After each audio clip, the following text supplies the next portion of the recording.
আল্লাহ নবী 570 খ্রিস্টাব্দে 12 রবিউল আউয়াল সোমবার শবে সাদেকের সময় মক্কার জমিনে হযরতে আব্দুল্লাহ হুজুরের ঘরে আম্মা আমিনা হুজুরের কোলে দুনিয়ার মানুষকে সত্য রাস্তা দেখাবার জন্যে, ইনসাফের রাস্তা দেখাবার জন্যে, ইনসানিয়াতের রাস্তা দেখাবার জন্যে, প্রেমের রাস্তা দেখাবার জন্যে, মানবতার রাস্তা দেখাবার জন্যে, অসহায় গরিব কোনকে জালিমদের হাত থেকে বাঁচাবার জন্যে, এই জমিনের ওপরে ইনসাফ প্রতিষ্ঠিত করার জন্য, ক্ষুধার্ত মানুষকে খানার ব্যবস্থা করার জন্য এ যুবকেরা আল্লাহ নবী রাহমাতাল লিল আলামিন হয়ে দুনিয়ায় এসেছে।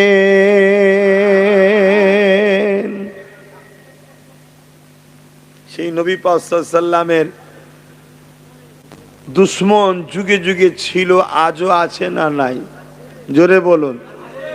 আমার নবী পাক সাল্লাল্লাহু আলাইহি ওয়াসাল্লামের প্রথম দুশ্মন হলো অত্যাচারী জালিম শাসকরা, শুনছেন?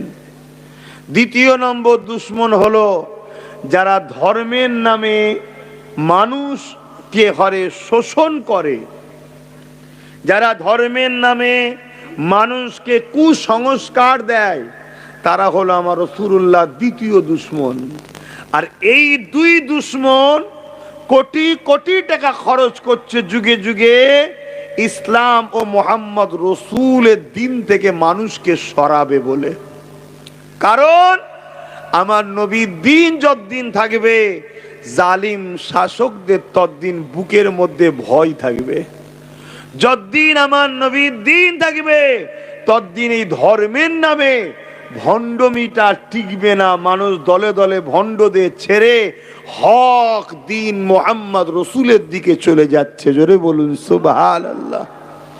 এজন্য তারা মিটাতে চাইছে। ভাই এই যে আপনি বসে যান, ও যার জান্নাতে ঢোকার ঠিক জায়গা খুঁজে নেবে। বিয়ে বাড়িতে জায়গা দেখাতে হয় নাকি? ও ঠিক দেখবেন গুজে গুজে ঢুকে যায়। অতএব জান্নাতে যার কপাল আছে ভাই, আপনি ভালোবেসেই করছেন। আর ইয়ং ছেলে এইগুলো করছে, এটা আমাদের গর্ব যে এরা গান বাজনা না দিয়ে কোরআনের মাহফিল দিচ্ছে। কি গর্ব হওয়া দরকার না দরকার? হ্যাঁ, কিন্তু আবার এদের পিছনে একদল লোক লাগে, কি দরকার সব দিয়ে, ওসব দিয়ে কি হবে? আমি আজকে এই জন্য একটু আলোচনা করব, কিন্তু লাইন শুধু বেলাইন হয়ে যাচ্ছে।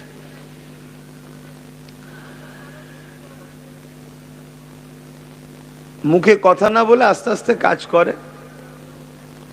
তো ভাইয়েরা আমার, যুগে যুগে ইসলামের বিরোধী কারা ছিল খেয়াল করে দেখুন। ফেরাউন। ফেরাউন কে? একটা অত্যাচারী শাসক, খুনি, চরিত্রহীন, জালিম, বদমাইশ, লুটেরা। এমনকি একদিনেতে 12,000 জন্ম নবজাতক শিশুকে হত্যা করেছে ফেরাউন। কত? একদিনে। আরো কত হত্যা করেছে সীমানা নাই। এই লোকটাকে ইসলামের দুশ্মন। তাহলে ইসলামের দুশ্মন কারা হয় বুঝতে পারছেন? একটা একটা মানবরূপী পশু যারা হয় তারা দেখবেন ইসলামের দুশ্মন। আর কে ছিল দেখুন? সাদ্দাত, আবু জেহেল, উতবা, সাইবা, এদিকে দেখুন এজিদ। যুগে যুগে যারা ইসলামের বিরোধী করেছে তাদের লক্ষ্য হলো ক্ষমতার জোরে মানুষের খোদা হব। আর ইসলাম কোন মানুষ কারো দাস দাসী নয়। দাসত্ব প্রথাকে ভেঙে দিয়ে মানুষকে স্রষ্টার উপাসনা করা শেখাবার নাম হলো ইসলাম। জোরে বলুন সুবহানাল্লাহ। এজন্যই যুগে যুগে ইসলামের বিরুদ্ধে অত্যাচারী জালিম শাসকেরা, যারা ক্ষমতা জোরে মানুষের প্রভু হবার স্বপ্ন দেখেছিল, তারা ইসলামের বিরোধী করেছে। আজকের দিনও ইসলামের বিরোধী কারা করছে দেখুন? স্বৈরাচারী, অত্যাচারী, জালিম, বদমাই, লুটেরা, খুনি যারা, তারা দেখুন ইসলামের বিরোধী করছে। আর এক শ্রেণীর মানুষ ইসলামের বিরোধী করে যারা কিনা ধর্মের নামে মানুষকে ভণ্ডমি শিখিয়েছিল। তৎকালীন সময়ে যারা ধর্মের নামে ছিল, তারা মানুষের বাচ্চাগুলোকে নকল খোদাকে খুশি করার জন্যে ছোট ছোট বাচ্চাগুলোকে বলি পর্যন্ত দিত। আজকে দিনও ইসলামের বিরুদ্ধে যেসব বাবাগুলো বেরিয়েছে, খেয়াল করে দেখুন, এরা ধর্মের আড়ালে নারী দেহ শোষণ করে, এরা ধর্মের আড়ালে বাচ্চা ছেলেদেরকে হত্যা করে, এরা ধর্মের আড়ালে সমাজকে কুসংস্কারের দিকে ঠেলে দিচ্ছে, এরা ধর্মের আড়ালে সমাজকে ধ্বংস করে দিতে লেগেছে। এরাও দেখুন যুগে যুগে ইসলামের বিরোধী এই দুই শ্রেণীর মানুষ ছিল। আমার মূল কথাটা প্রথমে বুঝবে, কিন্তু এরা ডাইরেক্ট তো পারে না, এরা কোটি কোটি টাকা খরচ করে ও ধর্মের দোহাই দিয়ে সমাজের অশিক্ষিত মূর্খ যুব সমাজকে এরা সমাজের মধ্যে ইসলাম সম্বন্ধে ভুল বার্তা বুঝায়, ভুল বুঝায়। যেমন আবু জেহেল বুঝিয়েছিল, উতবা বুঝিয়েছিল, সাইবা বুঝিয়েছিল আমার নবী ও ইসলামের বিরুদ্ধে, আজকেও ঠিক তেমন ভুল বুঝাচ্ছে। তরুণেরা, আবু জেহেল বুঝিয়েছিল আমার নবী পাকের সম্বন্ধে, মিথ্যা মিথ্যা করে এলাকার মানুষ দিগকে শুনিয়েছিল। এমনকি মক্কা জমিনে একটা ওকাজের মেলা হতো, ওই ওকাজের মেলাতে আবু জেহেল মক্কার আসার প্রতিটা রাস্তায় একটা করে সরদারকে দাঁড় করিয়ে দেয় এবং তাদেরকে শিখিয়ে দেয়, দুনিয়া থেকে যত মানুষ মক্কার মেলাতে আসবে তাদেরকে মোহাম্মদ রসুল সম্বন্ধে মিথ্যা মিথ্যা বোঝাও, মোহাম্মদ রসুল সম্বন্ধে তাদেরকে ভুল বোঝাও, মোহাম্মদ রসুল সম্বন্ধে তাদেরকে মিথ্যা ধারণা তৈরি করে দাও, যাতে করে তারা মোহাম্মদ রসুলের কাছে না যায়। কিন্তু আমার আল্লাহ পাকের সিস্টেমটাকে ধরতে পারে। আবু জেহেল তার চালাদের দিয়ে আমার নবী পাকের বিরুদ্ধে যখনই প্রচার করতে লেগেছে, পুরো দুনিয়া থেকে মানুষ যারা ওকাজের মেলায় এসেছিল তারা বলতে লেগেছে, চলো একবার দেখি কে মুহাম্মদ, কে একবার দেখি। তারা আমার রাসূলুল্লাহর কাছে যখন আসছে, আমার নবী পাক তাদেরকে মা বাপের প্রেমে শিক্ষা দেয়, আমার নবী পাক তাদেরকে মানবতার কথা বলে, আমার নবী পাক তাদেরকে গরিবকে ভালোবাসার কথা বলে, আমার নবী পাক তাদেরকে বলে, এ তোমরা নারীদেরকে জেন্তু জেন্তু পুঁতে দাও, নারীদেরকে পুঁতে দিও না, তাদেরও বাঁচার অধিকার আছে, তাদেরকে তোমরা বাঁচতে দাও। এক কথাই রাসূলুল্লাহ না ইনসাফ সত্যের বাণী শোনাতে লাগে, তাদের দিলের মধ্যে ভেতরে তোড়পাড় শুরু হয়ে যায়। আরে আবু জেহেল তার বাহিনী বলল, মুহাম্মদ রাসূল নাকি জাদুকর, নাউজুবিল্লাহ, মিথ্যা মিথ্যা কত কি তার সম্বন্ধে শোনালো। আমরা দেখছি মুহাম্মদ রাসূল তিনার মতো ভালো ব্যক্তি হতে পারে না।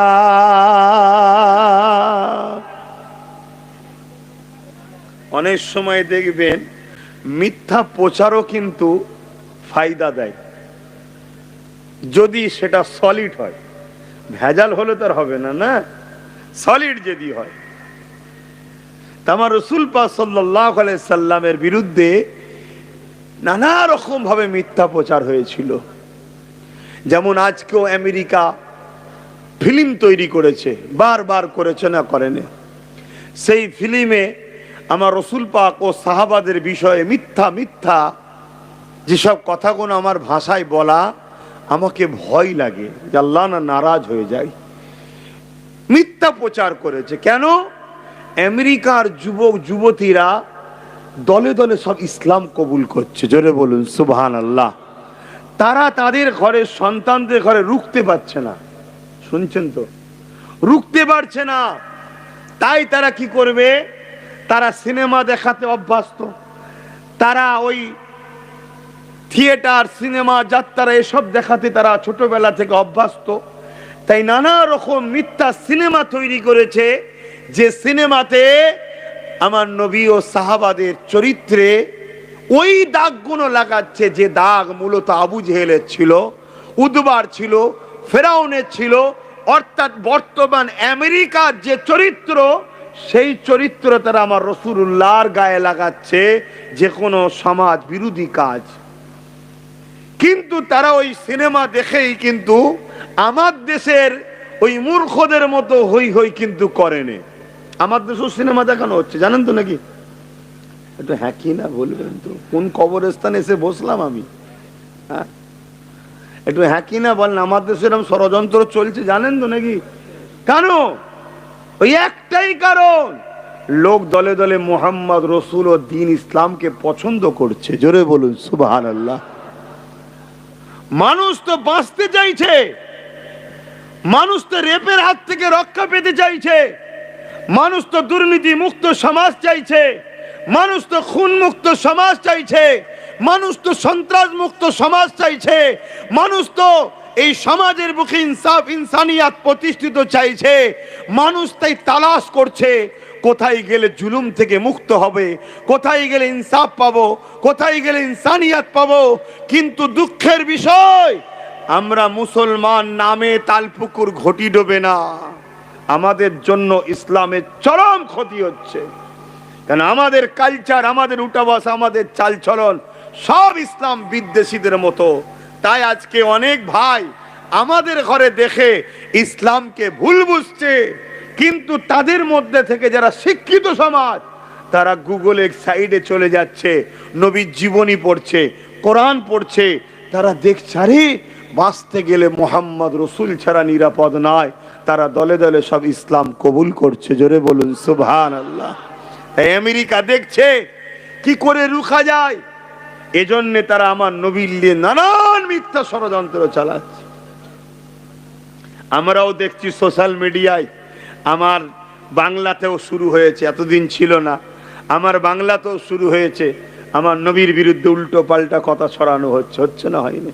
হ্যাঁ, এটা রিসেন্ট শুরু হয়েছে। কেন? সরকার গাফলতি থাকলে এগুলো হওয়া সম্ভব। সরকার যদি করা হয় যে কারো ধর্ম গুরুদের বিষয়ে আঘাত দিলে একটাই শাস্তি, মৃত্যুদণ্ড, তাহলে কারো সাহস, জোরে বলুন, হয় না। কিন্তু দুঃখের বিষয়, আমরা নিজেদের পেটের কথা যতটা চিন্তা করি, তার 1% দিনের কথা চিন্তা করি না। তো এজন্য আজকে যারা মানুষের মধ্যেই পড়ে না, মানুষ বলতে কি বুঝি আমরা? দুটো হাত, দুটো পা, দুটো কান, দুটো চোখ, খাই, ঘুমোই, আর এগুলো তো জীবজন্তুরও আছে। যারা মানুষের মধ্যেই পড়ে না, তারা আমার নবীর ছোট বড় কথা বলে যাচ্ছে। এটাও আমাদের দোষ। এর জন্য আল্লাহ আমাদেরকে, জালিমদেরকে ক্ষমতায় বসে আমাদেরকে সাইজ করছে আল্লাহ। এটা আমাদের পাওনা। আল্লাহ সূরা বাকারার মধ্যে জানিয়ে দেয়, এ দুনিয়া মানুষেরা, তোমরা যখন আমি আল্লাহ আমার হাবিব থেকে দূরে সরে গিয়ে যাদের দলদাস হয়ে যাবে, যাদেরকে তোমরা প্রাধান্য দেবে, আমি আল্লাহ তাদের হাতে তোমাদেরকে জিল্লাত দেব। আমি আল্লাহ তাদেরকে ক্ষমতাশালী করে তাদের হাতে তোমাদেরকে মিটিয়ে দেব।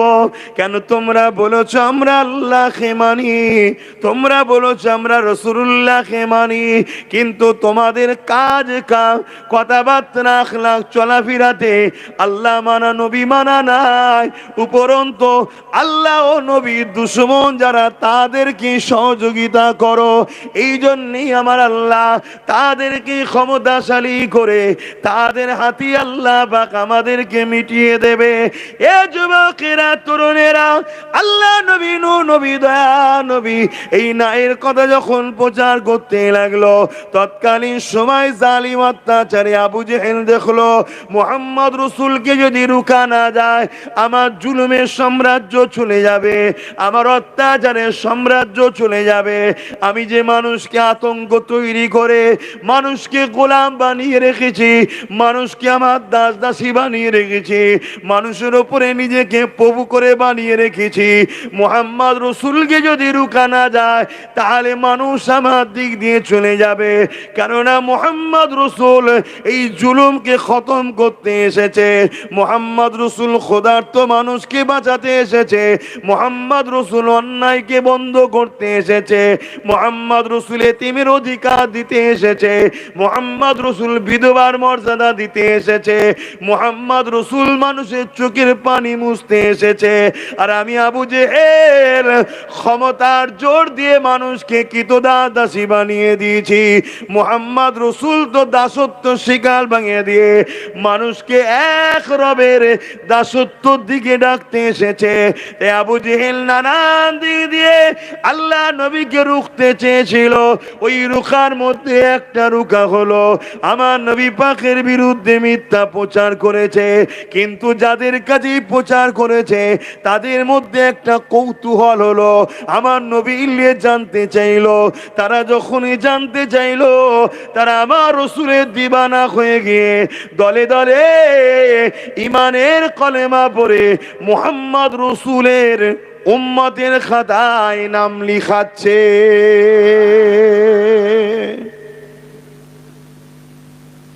আজকে আমার দেশেও কিন্তু এরম চলছে। আজকে আমার দেশে যেসব ক্ষমতাশালী আবু জেহেল গুলো আছে এরাও দেখছে মুহাম্মদ রসুল যদি থাকে, দিন ইসলাম যদি থাকে, তাহলে আমরা যে গরিব শ্রেণীকে জুলুম করব, তাদেরকে লুটবো, তাদেরকে গোলাম বানাবো, এটা সম্ভব নয়। কেন? মুসলমান অন্যায়ের প্রতিবাদ করার নাম ইসলাম, ন্যায়ের পক্ষে থাকার নাম ইসলাম। খুব ভালো করে শোনেন, যে অন্যায় দেখে প্রতিবাদ করে না তার মধ্যে ঈমান থাকে না, এর নাম ইসলাম। তাহলে আমাদের কি দশা হচ্ছে ভাবুন। আমার ডিউটিতে এনেছেন, হক কথাটা শুনিয়ে যাব, এবারে নেবেন কি নেবেন না সব আপনার নিজ নিজ ব্যাপার, জবাব আমি লব না, জবাব লেবে সুম্মা নুফিকা উখরা ফাইযা হুম কিয়ামুন ইয়ানজিরুন। যেদিনটা হবে ময়দানে মাশর সব বাইকে উঠানো হবে। যেমন জমিনে নাগল দিলে জমিন ফেটে আলু ওঠে, ওই রকম মানুষগুলো সব উঠবে। যেদিনটা হবে কানা মিকদারু 50 আলফা সানাতিন, 50,000 বছর যতটা লম্বা একটা দিন অত বছরের হবে। আল্লাহর ক্ষমতা আছে না নাই? এভাবে একটু আস্তে করেই বলেন না, ক্ষমতা আছে না নাই? সেই আল্লাহ পাক সেদিন জমিনকে, সূর্যকে মাথার এক বেগদা ইখতিলা এক হাত উপরে আল্লাহ নাবিয়ে দেবে। বর্তমান যে সূর্যের তাপ তা থেকে 12 গুণ তাপ আরো বেড়ে যাবে। সেই দিনটা হবে আমাদের বিচারের দিন। আমি আব্বাস সিদ্দিকী পীরের ছেলে, আমাকে ওই দিনে দাঁড়াতে হবে। আপনি নামাজি, আপনি রোজাদার, আপনি হাজি, প্রত্যেকটা বান্দা বান্দিকে ওই দিনে সবাইকে দাঁড়াতে হবে। এ যুবকেরা, আদম আলাইহিস সালাম থেকে শুরু করে ঈসা আলাইহিস সালাম সবাই ময়দানে মাশরে দাঁড়াবে। এ নওজোয়ান তরুণীরা, বাপেরা, ওই ময়দানে মাশরটা এত কঠিন দিন হবে। আল্লাহ নবী জানিয়ে দিলেন, যে দিনেতে বাপ নিজের ছেলেকে জমিনে শুইয়ে দিয়ে তার বুকের ওপরে পা দিয়ে দাঁড়িয়ে যাবে। এ আমার আব্বা জানেরা, মন দিয়ে শোনে, আজকে ছেলের ভবিষ্যতের জন্য হারাম হালাল বিবেচনা করলেন না, যা পারলেন লুটে মুটে নিয়ে চলে এলেন। মনে রাখবেন, কিয়ামতের দিনে ওই ছেলে বাপের বুকের ওপরে পা দিয়ে দাঁড়িয়ে যাবে। কিয়ামতের দিনে এমন বাপ পাওয়া যাবে, ছেলেকে জমিনে শুইয়ে দিয়ে তার বুকের ওপরে পা দিয়ে দাঁড়িয়ে যাবে। কিয়ামতের দিনে এমন মা পাওয়া যাবে, নিজের মেয়েকে জমিনে শুইয়ে দিয়ে তার বুকের উপরে পা দিয়ে দাঁড়িয়ে যাবে। কিয়ামতের দিনে এমনও মেয়ে পাওয়া যাবে, নিজের জনম দুঃখিনী মা, 10 মাস 10 দিন গর্ভে ধরেনি মা, ওই মাকেও জমিনে শুইয়ে দিয়ে তার বুকের উপরে পা দিয়ে দাঁড়িয়ে যাবে। এক কথায় যার যার উপরে জোর চলবে সে তাকে জমিনে শুইয়ে দিয়ে তার বুকের উপরে পা দিয়ে দাঁড়িয়ে যাবে। সাহাবা হুজুররা কাঁদতে লাগলেন, ইয়া রাসূলুল্লাহ, হাবিবাল্লাহ, এই রকমটা কেন হবে? আল্লাহ নবী জানিয়ে দিলে, সূর্যের তাপে জমিনটা এত লাল হয়ে যাবে, যেমন লোহা গুনে দিলে পুরে গরম লাল হয়ে যায়, ওই জমিনটা পুরে লাল গরম হয়ে যাবে। মানুষ জমিনের উপরে দাঁড়াতে পারবে না। তাই যে যাকে পারবে জোর কোনো শুইয়ে দিয়ে তার বুকের উপরে পা দিয়ে দাঁড়িয়ে যাবে। শুনছেন তো কি হবে আমাদের? আমাদের সেদিন কি হবে? সামান্য এই রোদ আমরা সহ্য করতে পারছি না। আমরা দুনিয়া দুনিয়া দুনিয়া করে পাগল। আর যদি জানতাম দুনিয়া দুনিয়া করে পাগল করে এক একজন হাজার হাজার কোটি টাকার মালিক হয়ে গেছে, তাও নাই জানতাম যে যাক দুনিয়া একটু মজা করে নিচ্ছে। সেই তো ছিবড়ে ছাড়ার কি পাচ্ছি আমরা। আর আমরা এই গাফিল হওয়ার জন্য আজকের আবু জেহেল আর আজকের ধর্মের নামে ভণ্ডগুলো আজকের কিছু যুব সমাজকে কাজ কারবার না দিয়ে তাদের হাতে মদ বোতল ধরিয়ে দিয়েছে, আর তাদের দ্বারা ইসলামের বিরুদ্ধে ভুল বুঝিয়ে তাদেরকে লাগিয়ে দিয়েছে। তারা মসজিদের সামনে গিয়ে ডিস্টার্ব করছে, কবরস্থানের সামনে গিয়ে ডিস্টার্ব করছে, কবর থেকে মুর্দাকে বার করে তার সাথে সেলফি তুলছে। দেখেন না, এসব আজকের আবু জেহেলদের তৈরি করা লোক। এই যুব সমাজ এদেরকে প্রথম শিক্ষা দেয়নি, দ্বিতীয় কাজ দেয়নি, তারপরে দিয়েছে কিছু ভাড়াটিয়ার টাকা আর মদের বোতল। বিবেচনা যে করবে আমেরিকার যুব সমাজদের মতো এইটুকু জ্ঞানও তাদের পেটে নাই যে আজকে আমি কি করছি, এই বিবেচনাটুকু নাই। তারা কি করছে?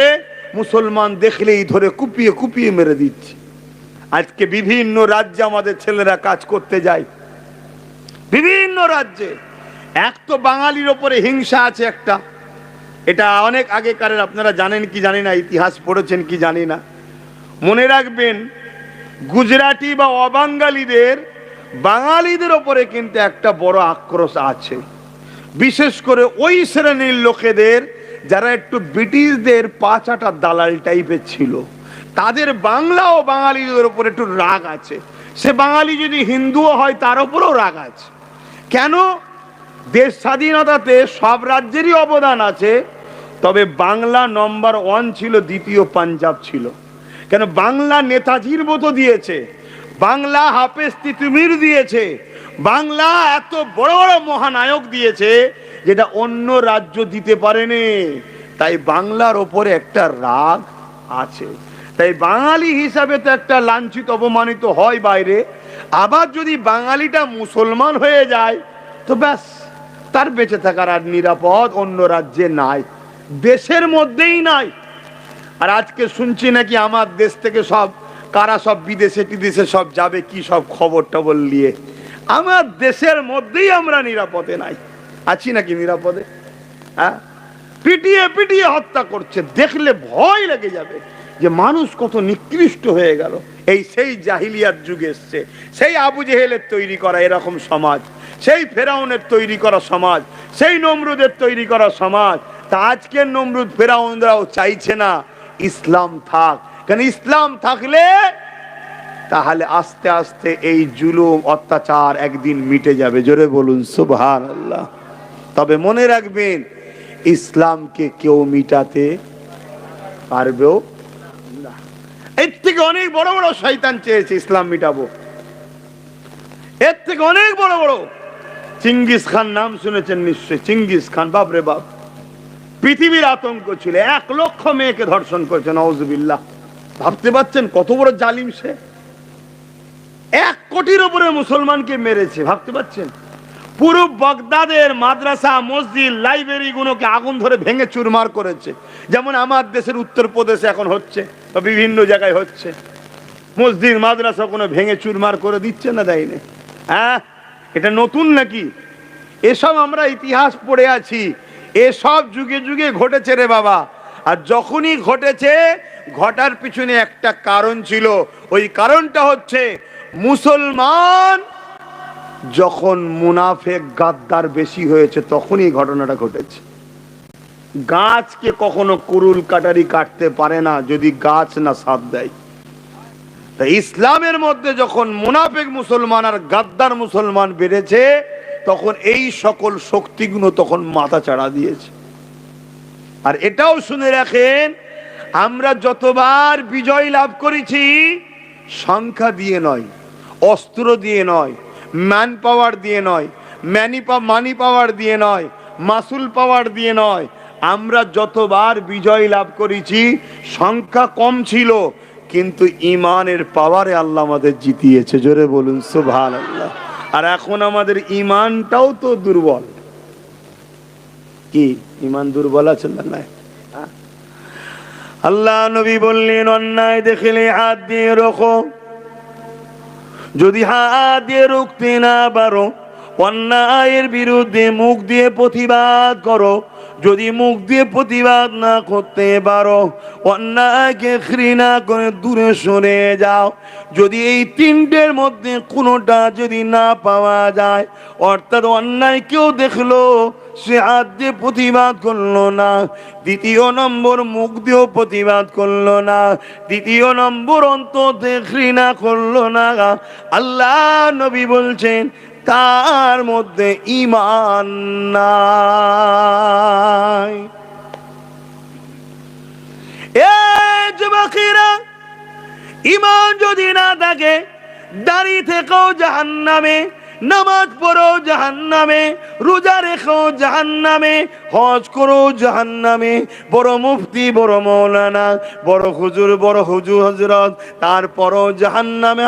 কেননা ঈমান হলো জান্নাতের ভিসা। যেমন এক দেশ থেকে আর এক দেশে হাজিরা যাচ্ছে, এই হাজিদের ঘরে সব থাকলেও যেতে দেবে না যদি সৌদির ভিসা না থাকে। সৌদি এম্বাসি ভিসা দেবে তবে যেতে পারবে।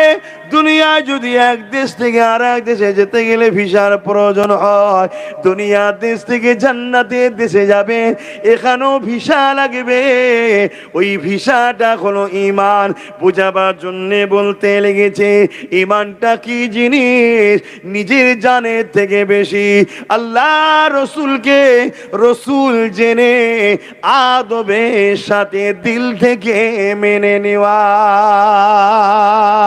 এ যুবকেরা, তরুণেরা, আমরা যদি জানের থেকে বেশি আল্লাহ রসুলকে রসুল জেনে আদবের সাথে মেনে নিই, তাহলে দুনিয়া জমিনে রসুল্লাহ যে অন্যায় গুণকে বন্ধ করেছে, যে জুলুম গুণকে বন্ধ করেছে, যে সন্ত্রাস গুণকে খতম করেছে, আজকে দিনও কেউ যদি এই রকম অন্যায় করে, আমাদের উচিত হবে হাত দিয়ে তার বিরুদ্ধে প্রতিবাদ করা।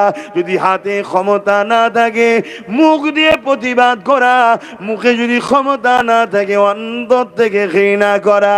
যদি তিনটের মধ্যে কোনোটা না থাকে, তার মধ্যে ঈমান না। আর বেঈমান যতই শক্তিশালী হোক না কেন, আল্লাহ পাকের রহমত সে কোনোদিন পায় না। বেঈমান অবশ্যই বিজয় লাভ করতে পারবে না। এ যুবকেরা, তরুণেরা, আমরা দেখেছি বদরের জমিনে একদিকে 1000 আবু জেহেল বাহিনী, একদিকে 1000 সন্ত্রাস বাহিনী। আর সন্ত্রাসদের হাতে অস্ত্র ছিল, সন্ত্রাসদের হাতে তীর বল্লম ঢাল ছিল। তারা ঘোড়ার উটের পিঠে এসেছে। আর এমন করে অপর দিকে মাত্র 313 জন, তাদের হাতে খাজুরের ডাল রয়েছে, পরনা জামা কোনো ছিঁড়া পাড়া খালি পায়ে এসেছে। এ যুবকেরা ক্ষুধার্ততে পেটটাও ঢুকে রয়েছে, কিন্তু তাদের হাতে কোনো অস্ত্র নেই, ম্যান পাওয়ারও তাদের ছিল না। কিন্তু ইতিহাস সাক্ষী দেয় তারা কিন্তু 1000 সন্ত্রাসের মোকাবেলায় 313 জনকে আল্লাহ বিজয় দিয়েছিলেন। আরো জোরে বলুন সুবহান। এ নওজোয়ান ইতিহাস জানিয়ে দিয়ে যায়, আজ পুরো পৃথিবী জুড়ে একটা চর্চিত বিষয় চলছে, মসজিদে আকসা প্যালেস্তাইন জেরুজালেমে যেটা রয়েছে, অ্যাকচুয়ালি মসজিদে আকসা এটা হলো ইসলামের প্রথম কিবলা।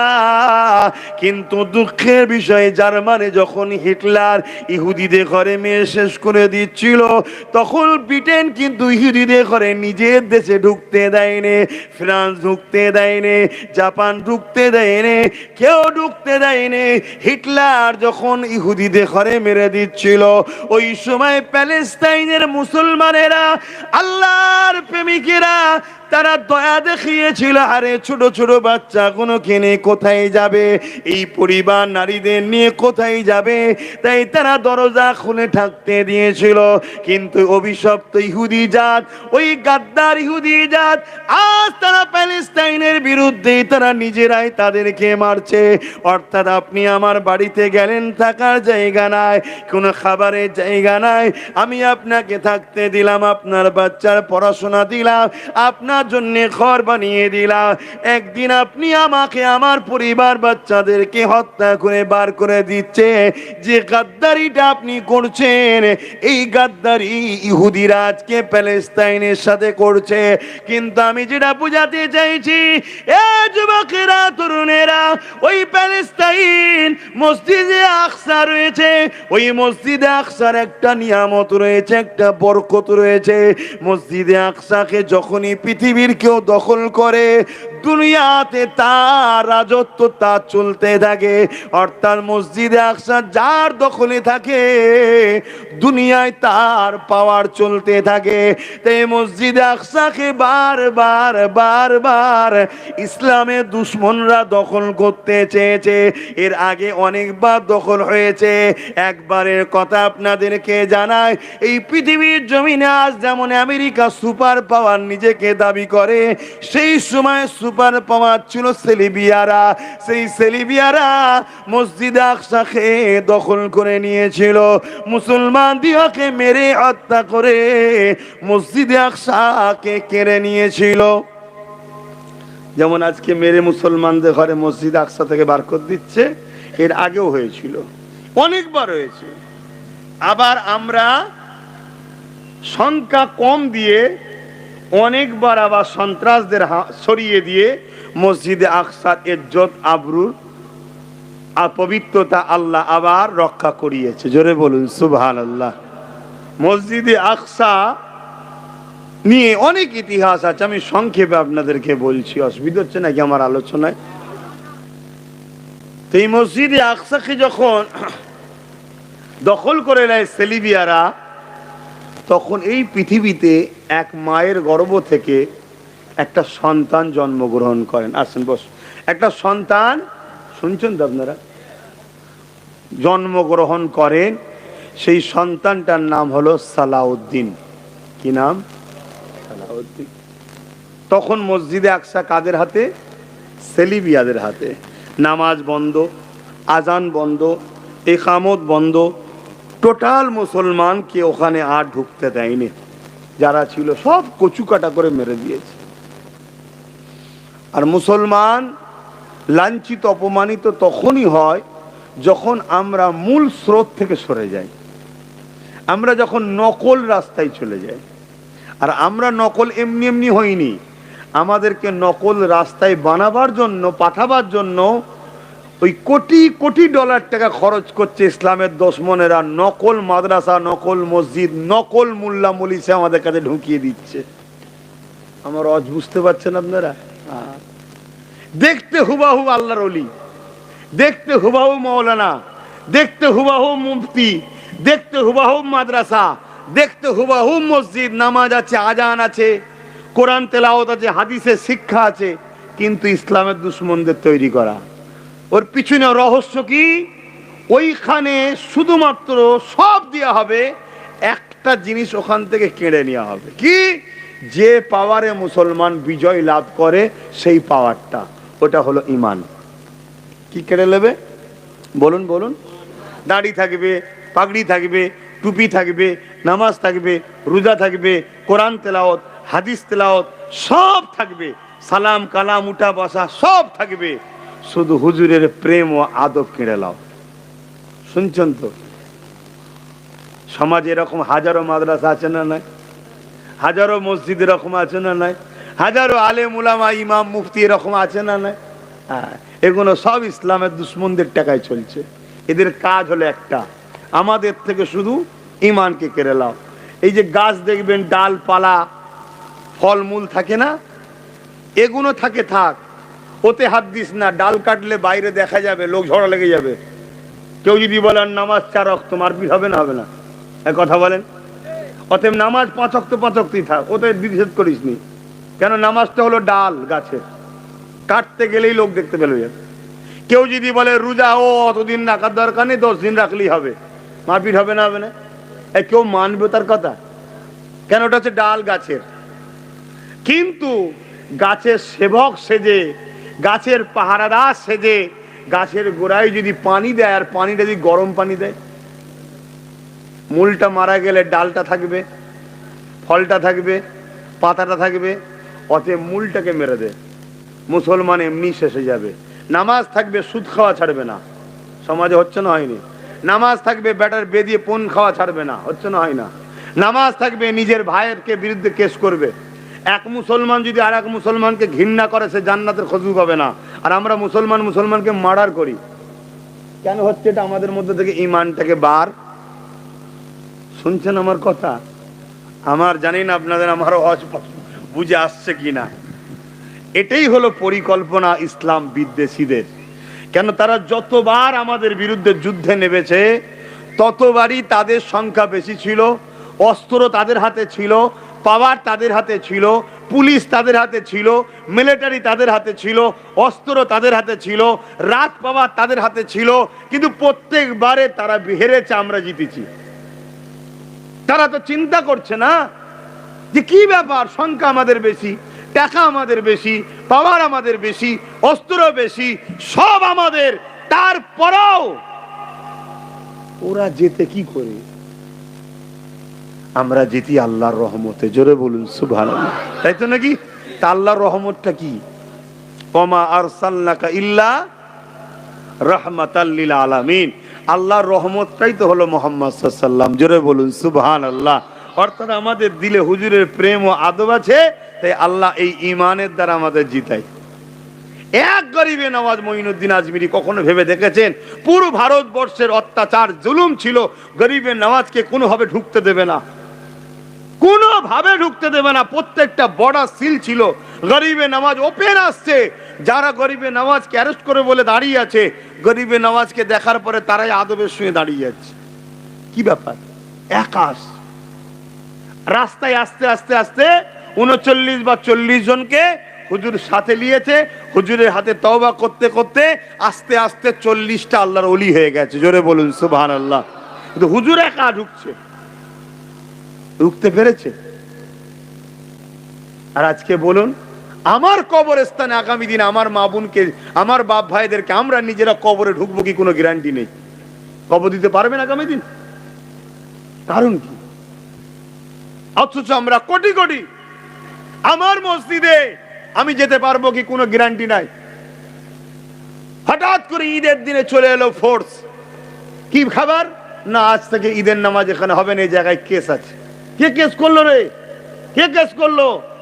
কেস চলছে, যাও, দেখো নোটিশ এসে গেছে, বন্ধ। কথা হচ্ছে না? হয়নি? বলো। আমরা কিছু করতে পারছি কেন? আমাদের ঈমান দুর্বল। আমাদের একটু সরে সরে আসতে পারবেন? দেখুন, আমাদের ঈমান দুর্বল বলেই আমরা কে আপন কে পর চিনতে পারছি না। আমরা দুশ্মনকে আপন করে নিয়েছি। দরুদ শরীফ আল্লাহুম্মা সাল্লি আলা, আগে আসেন। আল্লাহুম্মা সাল্লি।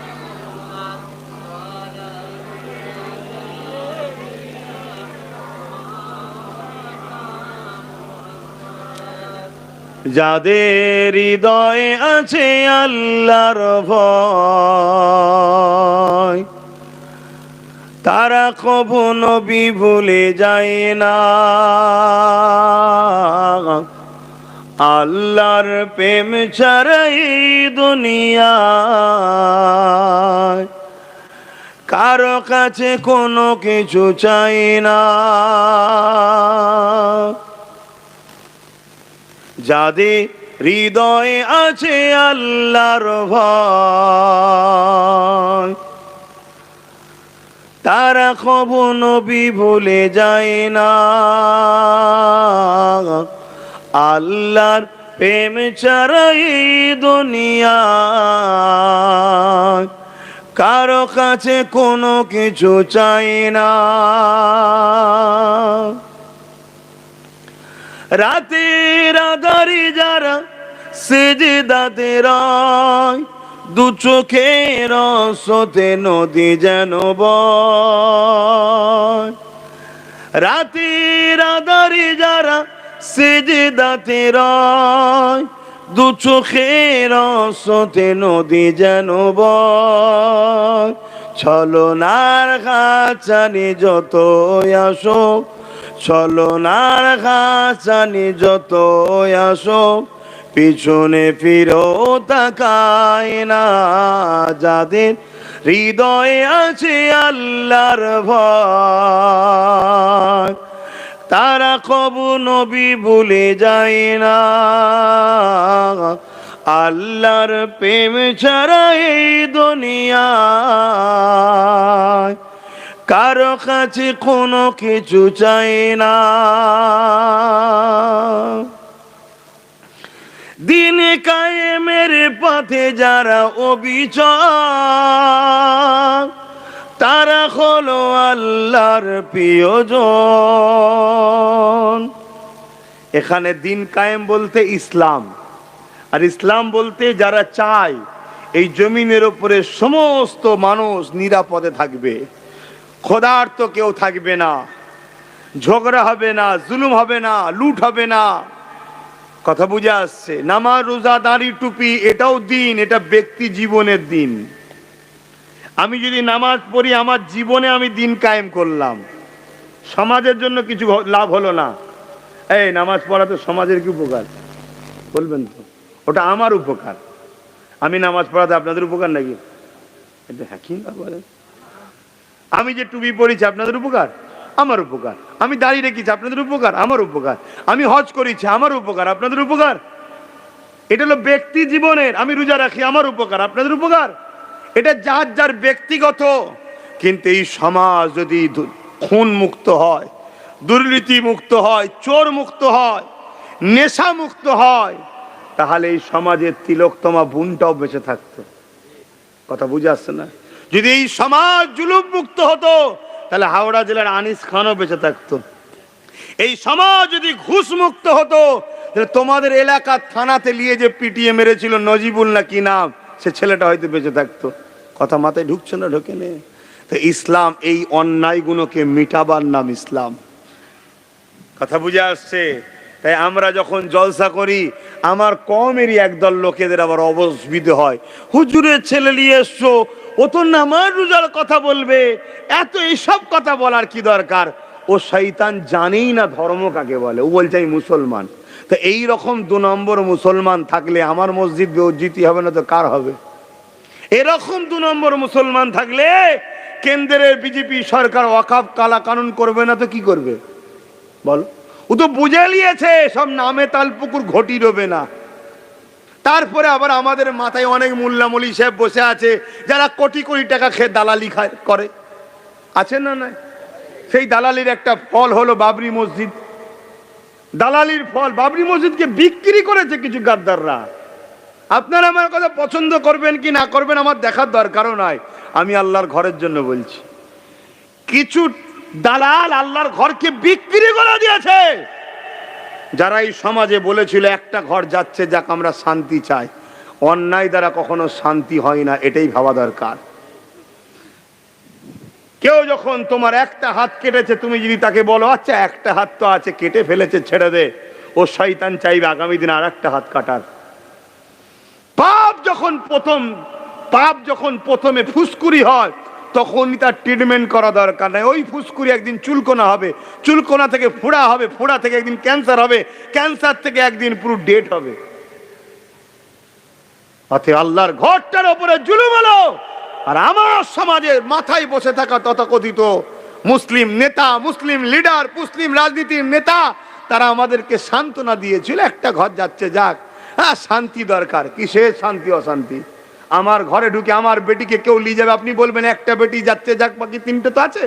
হ্যাঁ, সেদিন বুঝে নিয়েছিলাম আমাদের মাথায় যখন গাদ্দার বসে গেছে, আমাদের জন্য ভয়ানক দিন আসছে। তাই সেদিন থেকে 10 বছর হয়ে গেল আমি চিৎকার করছি, ওয়াকফ বাঁচাও, ওয়াকফ বাঁচাও, ওয়াকফ বাঁচাও। এই সমাজের এক শ্রেণীর আলেম ওলামা, মুফতি, মৌলানা, মুসলিম এক শ্রেণীর আমার বিরোধী সেই দিন থেকে করে আসছে। কত কি ছোট বড় কথা বলেছে, আমার বাপ তুলে মা তুলে গাল দিয়েছে আমি হক কথা বলার জন্য, আজও বলছে। তবে মনে রাখবেন, আমি আবার বলে যাচ্ছি, জাহান্নামে 2 শ্রেণীর লোক যাবে। কোন মুফতি মৌলানা মায়ের লাল থাকে আমার কথা কেটে দিতে বলুন। জাহান্নামে 2 শ্রেণীর লোক যাবে। এক শ্রেণীর লোক পাপ করার জন্য জাহান্নামে যাবে, আর এক শ্রেণীর লোক পাপ অন্যায়ের বিরোধী না করার জন্য জাহান্নামে যাবে। শুনছেন তো? এই জাহান্নামে অনেক বাপ মা যাবে। বাপ মা কেন? ছেলে অন্যায় করেছিল, বাপ মা রোকেনে। যদি কোনো বাপ বলে আমি রুকি বাবা শোনে নে, তুমি কেমন রোকো আব্বা, তেজ্য পুত্র করতে পারো না? এই তুই আমার কথা শুনবি নি? বাপ বলে মানবি নি? তোকে আজ থেকে ছেলে বলে আমিও মানিনি, বেরিয়ে যা। শুনছেন না শোনেন? সব জমি জায়গা যা আছে চল মসজিদে দান কর দে, আল্লাহর রাস্তায় দে। তো ছেলে সিধে হবে না মানে? করি আমরা? আল্লাহর জন্য করতে পারিনি না, ওই ছেলেই তোমায় জাহান্নামে টেনে নিয়ে যাবে। আমার আজ কি কষ্ট হচ্ছে আপনাদের, কি করব বলেন বাবা? আমি যদি হক কথা না বলি, কিয়ামত দিন আল্লাহ আমাকেও জাহান্নামে দেবে। আমারও ছাড় নেই। হুজুরের ছেলে বলি কি আল্লাহ বলবে আই নাকি, এ ফেরেশতা হুজুরের ছেলে এসছে গো, একটু পালকি টালকিতে জান্নাতে নিয়ে যাও। আমি হুজুরের ছেলে তোমাদের কাছে, আল্লাহর কাছে ও দাস। আল্লাহর কাছে কে? একটা দাস আমি। তোমাদের কাছে আল্লাহ একটা পার্থক্য করেছে, শিক্ষক ছাত্র, শিক্ষক ছাত্র একটা পার্থক্য তৈরি করেছে। ইমাম মুসল্লি, ইমাম মুসল্লি, এটা একটা পার্থক্য আল্লাহ দুনিয়ার জন্য করেছে।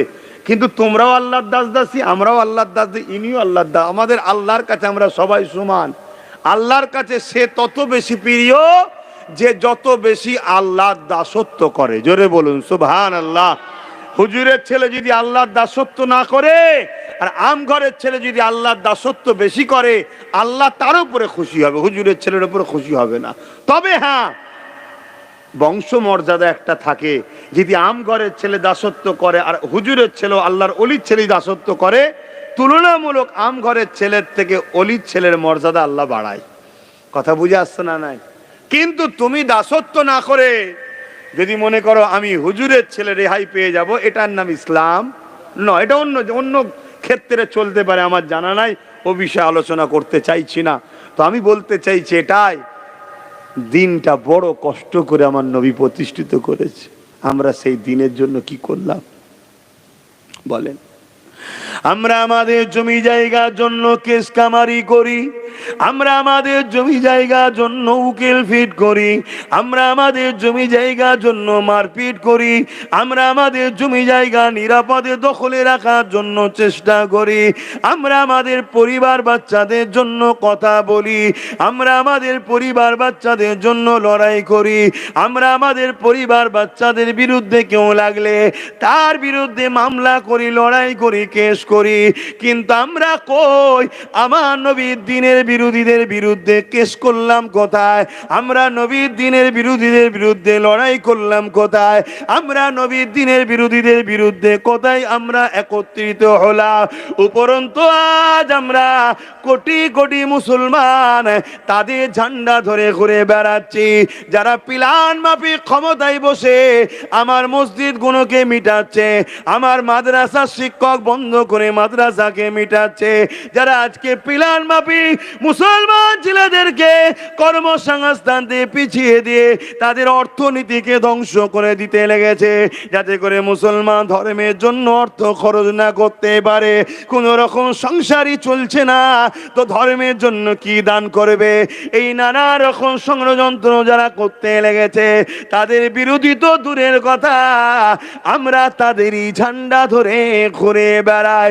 মনে রাখবেন, আল্লাহ পাক ছাড় ফেরাউনকে দিয়েছিল, ছেড়ে দেয়নি।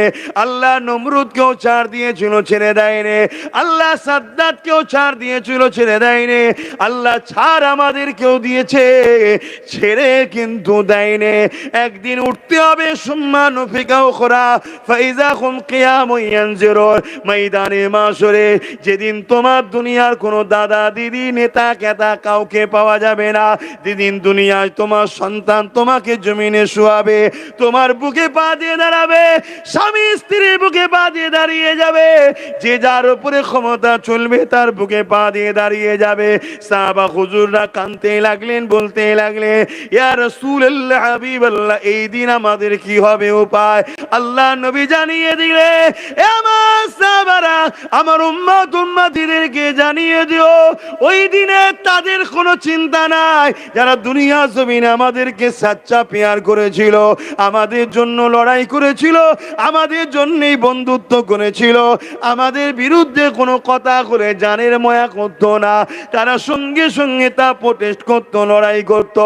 মনে রাখবে আমার সাহাবারা, এ হযরত আলী রে, আমরা যেখানে থাকবো আমাদের খাদেম প্রেমিক গুণ সেই জায়গাতেই থাকবে।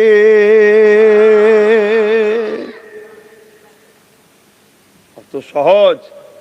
সারা জিন্দেগিটা কাটালাম ইসলামের বিদ্বেষদের সাথে, সারা জিন্দেগিটা উঠা বসা করে কাটালাম ইসলামের দুশ্মনদের সাথে, সারা জীবনটা তাদেরকে সহযোগিতা করলাম, আর তারা আমাদের সহযোগিতায় উঠে আমার দিনকে গাল দেয়, তারা আমাদের সহযোগিতায় উঠে আমার দিলের গাল যারা দেয় তাদেরকে শেল্টার দেয়, আমার ইসলামকে যারা ছোট করে তাদের পিছনে ফোর্স দেয়, আর তাদের বিরুদ্ধে যে কথা বলে তাদেরকে হুমকি দেয়।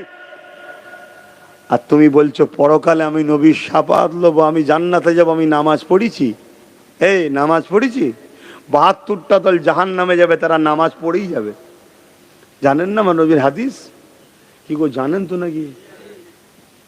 ৭২ দল জাহান নামে যাবে, তাদের মধ্যে লোক থাকবে না, আলেম থাকবে না, তারাও রোজা রাখবে, হজ করবে, নামাজ পড়বে, দাড়ি রাখবে, টুপি পরবে, মসজিদ থাকবে, মাদ্রাসা থাকবে, কোরআনের শিক্ষা, হাদিসের শিক্ষা সব থাকবে, তারপরও জাহান নামে যাবে।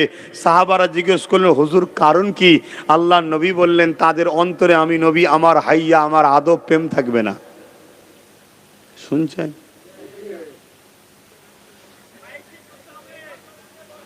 আমারও মনে হচ্ছে একটু ডিস্টার্ব হয়ে গেল একবার।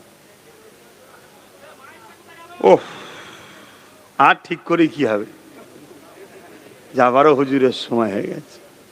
আমার কথায় আপনারা কষ্ট পেলে আমার কিচ্ছু করার নেই বাপজান, ভাই আমার। আমি চাই এই যে একসাথে আমরা বসেছি, জানেন কিয়ামতের দিনে ওয়াজ হবে, জান্নাতে ওয়াজ হবে, জানেন তো নাকি? হ্যাঁ, জান্নাতে আল্লাহ পাক সমস্ত জান্নাতীদের ঘরে জান্নাতে দেবেন। আল্লাহ যেন আমাদেরও দেন, বলুন আল্লাহুম্মা আমিন। তা ওই জান্নাতে যখন চলে যাবে, যাবার পরে আল্লাহ পাক বলবেন ফেরেশতাদের ঘরে দিয়ে, আল্লাহ জান্নাতীদের ঘরে বিভিন্ন নাদ, বিভিন্ন যে ভাষাগুলো আপনারা বুঝবেন, বাংলায় সঙ্গীত বলে, তবে এই সঙ্গীতের সঙ্গে মিলাবেন না, এটা নয়, সেটা জান্নাতি সুর হবে, যেটা শুনে মানুষ দিবানা হয়ে যাবে। জোরে বলুন সুবহানাল্লাহ। আল্লাহ বলবে, এর থেকেও কি সুন্দর কিছু শুনতে চাও? জান্নাতীরা তখন বলবে, আল্লাহ এর থেকেও সুন্দর সুর, এলান, নাদ বা কিছু তেলাওয়াত হতে পারে? আল্লাহ পাক হযরতে দাউদ আলাইহিস সালামকে বলবেন, নবী দাউদ আলাইহিস সালাম, যিনাকে আল্লাহ সুর দিয়েছিলেন খুব সুন্দর, নদীর ধারে যখন জবুর কিতাব পড়তেন, আর পানির মাছগুলো সব এসে ডাঙার কাছে এসে সব শুনতো। জোরে বলুন সুবহানাল্লাহ। হায় হায় হায়। আর আজকে আমরা যখন বলি, আমাদের ছেলেরা গল্প করে, মাচানে এদিক ওদিক করে, মোবাইলে ব্যস্ত থাকে, শুনতে চাইনি। কতটা দূরত্ব হয়ে গেছে আমাদের দেখুন। তারপরে হযরতে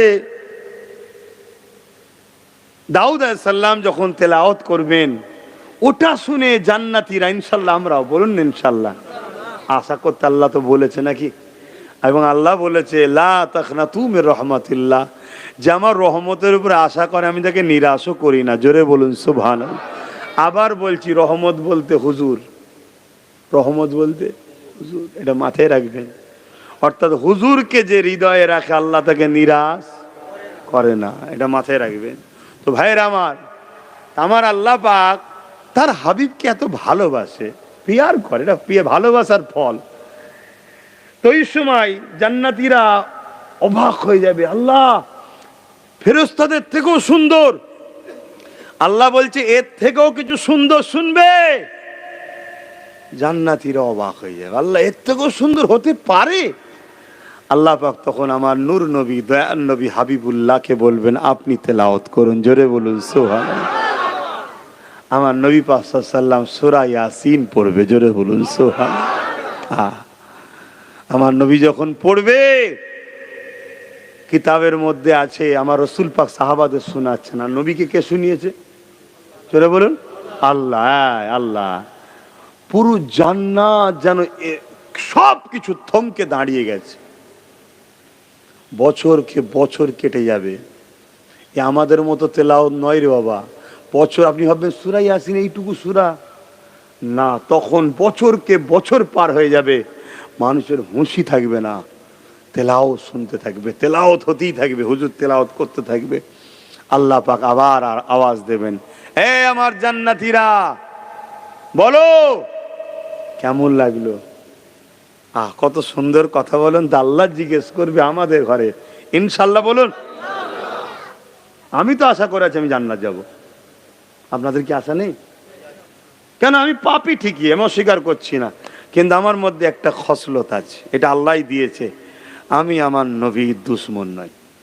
এটাই আমার পরিচয়, বাস এইটাই আমার আশা, এটাই আমার সাহারা, এটারই ওসিলায় মারধর খেয়ে হোক, যাই হোক, আজাব খেটে হোক, একদিন না একদিন ইনশাল্লাহ যাব। তবে আল্লাহর কাছে আশা রাখি, আপনি তো বড় দয়ালু, কোনোদিন যেন জাহান্নামে না যেতে হয়। দুনিয়ায় আগুন হাতে লাগলে কত কষ্ট হয় আল্লাহ, তোমার জাহান্নাম কি করে সহ্য করব মালিক? তাই তোমার কাছে ভিক্ষা চাই মালিক, তুমি বেহিসাব আমাদেরকে জান্নাত দিও। বলুন আমিন, বলো না গো আল্লাহুম্মা আমিন। আল্লাহ বড় দয়ালু, তিনি যদি খুশি হয়ে যায় আমাদেরকে জান্নাত যাবার উপযুক্ত বানিয়ে নেবে। দুনিয়াতে অনেক লোক দেখবেন 1-1.5 বছর বিছানায় পড়ে থাকে, থাকে না? থাকে না কেন? আল্লাহ পাক ভালো জানে। তবে হাদিস পাকের মধ্যে আছে দুনিয়ার পাপ দুনিয়াতে আল্লাহ মুছে দেয়, দুনিয়ায় কষ্ট দিয়ে কষ্ট দিয়ে কষ্ট দিয়ে কষ্ট দিয়ে মুছে দেয়। দুনিয়ায় 1 বছর কেন 10 বছর পরে থাকাও ভালো, আখিরাতের কঠিন শাস্তি রে বাপ। ওর পাপকে আল্লাহ মুছে দিয়ে ওকে আল্লাহ কলমা পড়তে পড়তে তুলে নেয়। জোরে বলুন সুবহানাল্লাহ। তো এই সময় আমার নবীর তেলাওয়াত শুনে জান্নাতীরা মস্ত হয়ে যাবে। আল্লাহ পাক তখন বলবে, জান্নাতীরা এর থেকেও ভালো আছে, শুনবে? বলবেন না সুবহানাল্লাহ? জান্নাতীরা আর উত্তর দিতে পারবে না যে আল্লাহ এর থেকে ভালো আর কি হতে পারে। আল্লাহ আবার 70,000 নূরের পর্দা সরিয়ে দেবেন। আল্লাহ সরিয়ে দিয়ে জান্নাতীদিগকে তিনি দিদার দিয়ে দেবেন। সুখের দিনে ভুলে থাকলো, কষ্ট তো ডাকি তোমায়, ঠিক না? এই সবাই ডাকেন না? ডাকেন না? বিপদ হলে ডাকেন তো নাকি? দেখেছেন কেউ মালিককে সেদিন? আল্লাহকে কেউ দেখেছেন? সেই দিন আল্লাহ দেখা দেবে। তা দেখার যদি শখ যায়, একটু তো ত্যাগ স্বীকার করতে হবে কি?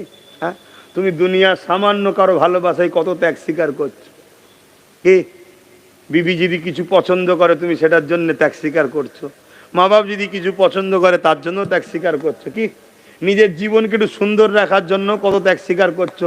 হঠাৎ করে ডাক্তার বল দিল তুই মিষ্টি ছুবিনি, খুব অবস্থা খারাপ, কত দামি দামি মিষ্টি এসছে, নিজের একটুখানি ভালো রাখার জন্য, নিজেকে খুশি রাখার জন্য ছেড়ে দিচ্ছে না, তাই না? তোরা সবার জন্য ত্যাগ স্বীকার করছো। তুমি তোমার মালিককে কত ভালোবাসো, তা তাকে দেখবে একটু ত্যাগ স্বীকার করতে হবে না? তো তোমাকে তো কিছু ছাড়তে হবে। এটাই তো প্রেমের পরীক্ষা, যে তোরা আমায় দেখতে চাস বলিস, তো আমার প্রেমে কি করতে পারিস দেখি। একটু মদ খাবি না, চুরি করবি না, জুলুম করবি না, অত্যাচার করবি না, মা বাপকে ভালোবাসবি, হালাল খাবি, হারাম খাবি না, বড়দের সম্মান করবি, ছোটদের স্নেহ করবি, দেশকে ভালোবাসবি। অন্য ধর্মের মানুষ যদি কেউ গরিব হয়, তোর যদি সামর্থ্য থাকে, আমার সৃষ্টি হিসেবে তাকে সেবা করবি, তাকে সহযোগিতা করবি, তার সাথেও ঝগড়া করতে যাবি না। কিন্তু কেউ যদি তোর জানের উপরে হামলা করে, জান বাঁচাবার জন্য লড়াই করবি, আমি জায়েজ করলাম। শুনতেন তো নাকি? এই তো গুটি কত কাজ দিয়েছে আল্লাহ, এইগুলো করতে পারছি না। বছরে একবার রোজা, আর জীবনে একবার হজ, জীবনে একবার। আর কি কাজ দিয়েছে? ডেলি 5 ওয়াক্ত একটু নামাজ আছে, তাও কতক্ষণ? 1 ঘন্টা। 5 ওয়াক্ত নামাজ পড়তে 1 ঘন্টাই লাগে তো, নাকি হচ্ছে বেশি লাগে কি? হ্যাঁ, এই তো। এইটুকু কাজ আল্লাহর খুশির জন্য করতে পারছি না। তাহলে জানতে হবে আমরা ইবলিস শয়তানের খপ্পরে পড়ে গেছি, ধোকায় পড়ে গেছি। আর এই খপ্পর থেকে বেরোবার উপায় কি? কলেমা জিকির বেশি করে করতে হবে, এবং এই যে ওলির স্মরণে জলসা করছেন, আল্লাহর ওলিদের সঙ্গে বন্ধুত্ব করতে হবে। আর আল্লাহর ওলিদের সঙ্গে বন্ধুত্ব করবেন, আল্লাহর ওলি চিনবেন কি করে? যার কাছে গেলে দেখবেন আপনাকে সে নবীকে সঙ্গে জুড়তে চাইছে, যে দেখবেন আপনাকে কার সঙ্গে জুড়তে চাইছে? নবীর সাথে, জানবেন সেই আল্লাহর ওলি। জোরে বলুন সুবহানাল্লাহ। আর নবীর সঙ্গে যখন আপনি জুড়ে যাবেন, কামলিওয়ালা আপনাকে খবের মধ্যে এসেই আল্লাহর সঙ্গে জুড়ে দেবে। জোরে বলুন সুবহানাল্লাহ। এটা সিস্টেম রে বাপ, আমাদের ক্ষমতা নেই ডাইরেক্ট রবের সঙ্গে জোড়ার। ওটা আল্লাহ একজনকেই পাঠিয়েছেন, মোহাম্মদ রাসূলুল্লাহ সাল্লাল্লাহু আলাইহি সাল্লামকে। আমাদের কাজ আপনাদের ঘরে নবীর সঙ্গে জুড়া। কিন্তু হচ্ছে আজকাল, কিন্তু নবীর থেকে ছাড়ানো হচ্ছে। তো যাক, আল্লাহ পাক বলবেন এর থেকে সুন্দর শোনো, আল্লাহ পাক তেলাওয়াত করবেন। বিসমিল্লাহির রহমানির রহিম। আর রহমান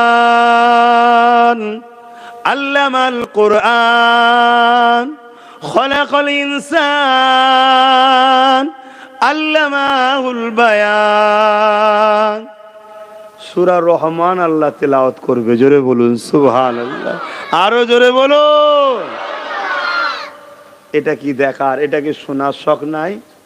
হ্যাঁ, তো দুনিয়াতেও তো একটু জান্নাতের বাগানে বসা অভ্যেস করতে হবে। তো যাক ভাই, সময় দিয়ে খেয়াল করে আর বেশি বাড়াচ্ছি না, একটু সালাম দেবো। বসে দেন না দাঁড়িয়ে দেন? হ্যাঁ, দাঁড়িয়ে যান। ইয়া নবী সালামুন